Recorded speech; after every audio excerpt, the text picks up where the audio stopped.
হয়ে যায়। কিছুক্ষণ পরে চলে আবার আসে চুরি করতে। যখন দেখে ছোট ছোট আওয়াজ আসতেছে, ছোট বাচ্চাদের আওয়াজ আসতেছে, তখন তখনও তারা ব্যর্থ হয়ে চলে যায়। চুরি করতে তারা পারে না। এ কথার দ্বারা বোঝা যায় দ্বীনি আলোচনা, দ্বীনি মাসবা, উলামায়ে কেরামের আলোচনা যদি এভাবে চলতে থাকে, বাতিলরা কখনো আমাদের উপরে বাঁকা আঙ্গুল তাকিয়ে দেখাইতে পারবে না। কথা বলেন ঠিক কিনা? বড়রা আওয়াজ তো দিবেনই, আমরা যারা ছোটখাটো ফাঁকা ফুটো আছি এদেরও মাঝে মধ্যে আওয়াজ দেওয়া উচিত, যাতে বাতিলরা বুঝতে পারে আরে বড়রা তো আওয়াজ দেয়, ছোটদের আরো আওয়াজ বেশি। বড় মরিচে তো ঝাল হয়েই থাকে, ছোটদের ঝাল আরো বেশি। আল্লাহ পাক সূরাতুল আসর এর শুরুতে একটা ওয়াও আছে, ওয়াও অল কসমিয়া, কসমের জন্য। তো আল্লাহ পাক কেন কসম খেয়েছেন? বলে আল্লাহ পাকের কসম খাওয়ার তো কোনো প্রয়োজন নাই, রাস্তা তো দুইটা, ফারিকুন ফিল জান্নাহ ওয়া ফারিকুন ফিস সাইর। অমুমিন মানবা তো জান্নাত, যদি মানতে না পারো তাহলে জাহান্নাম। ইন্নাল আবরার লাফি নাঈম ওয়া ইন্নাল ফুজ্জার লাফি জাহিম। অমুমিন মানবা তো জান্নাত পেয়ে যাওয়া, আর যদি না মানতে পারো তোমার জন্য জাহান্নাম অবধারিত। ইন্নাল আবরার লাফি নাঈম ওয়া ইন্নাল ফুজ্জার লাফি জাহিম। রাস্তা দুইটা, মানো যুবক জান্নাত পেয়ে যাবা, মানতে মনে চায় না জাহান্নাম পেয়ে যাবা। এরপরেও রব্বে কাবা বলেন ওয়াল আসর, সময় শপথ। কি করে আল্লাহ তাআলা সময়ের শপথ খাইলেন? অথচ এই সময়ের শপথ খাওয়া আল্লাহর জন্য সমচিন ছিল না, কিন্তু গুরুত্ব বোঝানোর জন্য আল্লাহ তাআলা ওয়াও ওয়াল কসমিয়া শপথ করেছেন। বলে বান্দা গুরুত্ব। আবার যেই জিনিসের কসম খেয়েছেন সেই সময়ের কসম খেয়েছেন, সেটারও বড় গুরুত্ব। আল্লাহ তাআলা বুঝাইলেন যে বেশ, এই কসম খাওয়ার যে সময়ের ব্যাপারে, বলে সময়ের বড় দাম। সময়ের দাম বুঝাতে গিয়ে আল্লাহ তাআলা সূরাতুল আসর নামক সূরা নাযিল করে কসম খেয়েছেন যে ওয়াল আসরি, সময়ের শপথ, মানে সময়ের বড় দাম। এটা যদি আল্লাহ বুঝাইতে না চান তাহলে সূরাতুল আসর কসম খাওয়ার কোনো প্রয়োজন ছিল না। কারণ ওয়ামান আসতাকু মিনাল্লাহি কিনা, আল্লাহর ব্যাপারে কোনো কিলোকাল নাই। রব্বে কাবা যেটা বলবে আমি আপনি সেটাই মানতে রাজি, কিন্তু রব্বে কাবা সূরাতুল আসর সময়ের কসম খেয়েছেন। অথচ ওয়ামান আসতাকু মিনাল্লাহি কিনা, আল্লাহর ব্যাপারে আমার আপনার কোনো সন্দেহ নাই। আল্লাহ যেটা বলবেন ওটাই আমরা মানতে বাধ্য। কারণ রব্বে কাবা তার কোরআনের ভিতরে বলেন ইন্না ওয়াদাল্লাহি হাক্ক, আল্লাহর ওয়াদা বড় সত্য। কোরআনে আল্লাহ সাধারণ যে হুকুম আহকাম গুলো বর্ণনা করে, যে কথাগুলো বলে, সেটাও আমরা মানতে বাধ্য। আর রব্বে কাবা যেটা কসম খেয়ে বলে, সেটাও আমরা মানতে বাধ্য। আল্লাহ তাআলা বেশ কয়েক জায়গায়, কয়েকটি সূরায় আল্লাহ তাআলা কসম খেয়েছেন ওয়াদ-দুহা ওয়াল-লাইলি ইযা সাজা ওয়াস সামাই ওয়া মা বানাহা। এরকম কয়েকটা সূরায় ওয়াত-তিনি ওয়াজ-যাইতুন আল্লাহ তাআলা কসম খেয়েছেন। আল্লাহ সব জায়গায় কসম খেয়েছেন। সূরাতুল আসরের ভিতর সময়ের গুরুত্ব বুঝিয়েছেন। বলে সময় কি? বলে ভাই সময়ের এত দাম, মানুষ 1 মিনিটের জন্য জাহান্নাম থেকে মুক্তি পেয়ে জান্নাত লাভ করে। আবার দেখেন 1 মিনিট সময়ের জন্য মানুষ বড় বিপদ থেকে বেঁচে যায়। 1 মিনিট সময়ের জন্য আমরা বোর্ডিং করে খানা আনতে গেলে 1 মিনিটের ব্যবধানে কখনো খানা পাই, কখনো খানা থেকে কখনো খানা পাওয়া যায় না। 1 মিনিট সময়ের জন্য নামাজ পাওয়া যায়, 1 মিনিট সময়ের জন্য নামাজ ফেল করে ফেলি আমরা, যেটা বলে 1 মিনিট সময় ওযু করে নামাজের জন্য দাঁড়িয়ে যাওয়া যায়, আবার ওই 1 মিনিট সময় ওযু না করে রাস্তাঘাটে ঘোরা যায়। সময়ের বড় দাম। আল্লাহ বলেন ওয়াল আসরি ইন্নাল ইনসানা লাফি খুসর ইল্লাল্লাযীনা আমানু ওয়া আমিলুস সালিহাতি ওয়া তাওয়াসাউ বিল হাক্কি ওয়া তাওয়াসাউ বিস সাবর। সময়ের বড় দাম। দেখা যায় এক বাড়ির পাশে দুই ব্যক্তি, একজন পানের দোকানদার, সে পানের দোকানদারি করতে করতে ছোটবেলা থেকে পানের দোকানদারি করতে করতে 10 বছর 20 বছর হায়াতে জিন্দগিতে পানের দোকানদারি করে আজকে সে বড় হয়ে গেছে, টাকাওয়ালা হয়ে গেছে, বাড়ি গাড়ির মালিক হয়ে গেছে। আর আমি আপনি সময়ের মূল্য না দেওয়ার কারণে আজ আমাদের সব কিছু ফাঁকা হয়ে গেছে।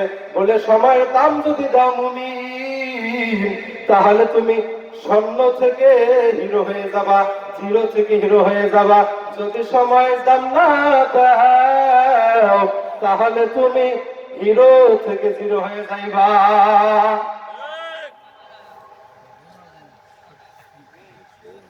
আল্লাহ বলেন সময়ের দাম দাও, বড় দামই হয়ে যাবে।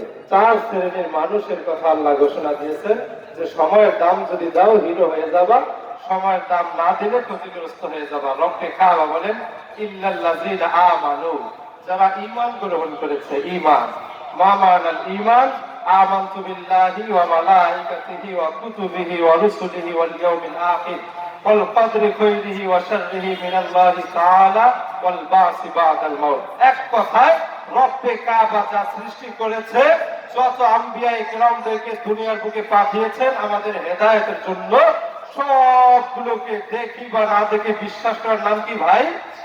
ঈমান। 1 নম্বরে রব্বে কাবা বলেন ইল্লাল্লাযীনা আমানু, 1 নম্বরে ঈমানের কথা বলেছে। 2 নম্বর রব্বে কাবা বলেন ওয়া আমিলুস সালিহাত, আমলে সালেহ করার কথা বলেছে। আমলে সালেহ কি জিনিস? নামাজ পড়ার পরে বাজারে টিভি দেখা,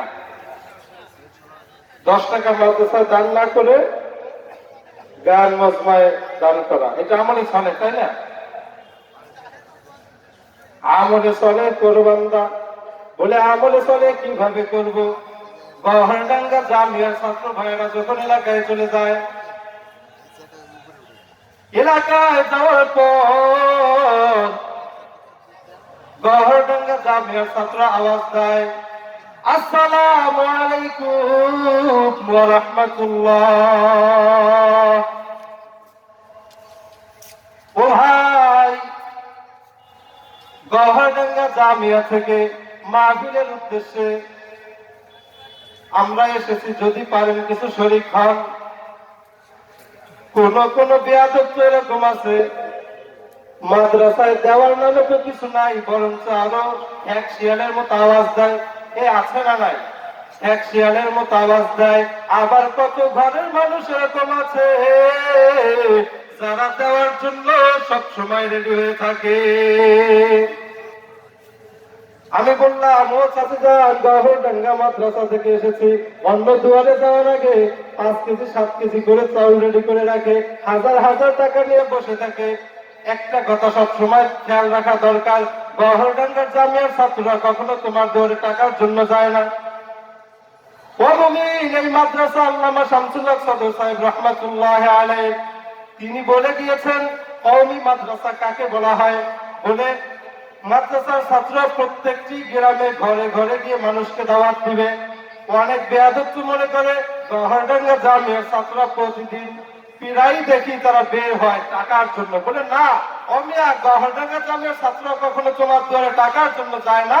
হাজার হাজার মানুষ টাকা নিয়ে গহরডাঙ্গা জামিয়ায় ঘোরাঘুরি খাচ্ছে, কিন্তু এই জামিয়ার মোহতামিম সাহেব যারা আছেন, যারা দায়িত্বশীল আছেন, তারা টাকা অনেক সময় গ্রহণও করে না। কথা বলেন ঠিক কিনা? তো আমলে সালেহ যদি করতে হয় তাহলে গহরডাঙ্গা জামিয়ায় তোমরা দান করবে, গহরডাঙ্গা জামিয়ার সাথে লেগে থাকবে, পরামর্শ দিয়ে সহযোগিতা করবে, টাকা দিয়ে সহযোগিতা করবে, মেধা দিয়ে সহযোগিতা করবে। এভাবে যদি করতে থাকো, এরপরে সঠিক সময়ে আযান যখন হয়ে যাবে, ওযু করে মসজিদে চলে যাবে, আমলে সালেহ করবে। ইল্লাল্লাযীনা আমানু ওয়া আমিলুস সালিহাত ওয়া তাওয়াসাউ বিল হাক্কি ওয়া তাওয়াসাউ বিস সাবর।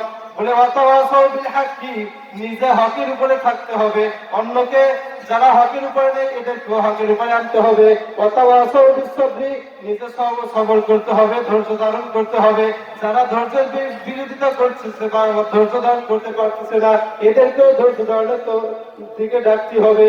ওয়াতাওয়াসাউ বিল হাক্কি ওয়াতাওয়াসাউ বিস সাবর, বলে ধৈর্য ধারণ আমাদের ভিতরে নাই, তবে আছে।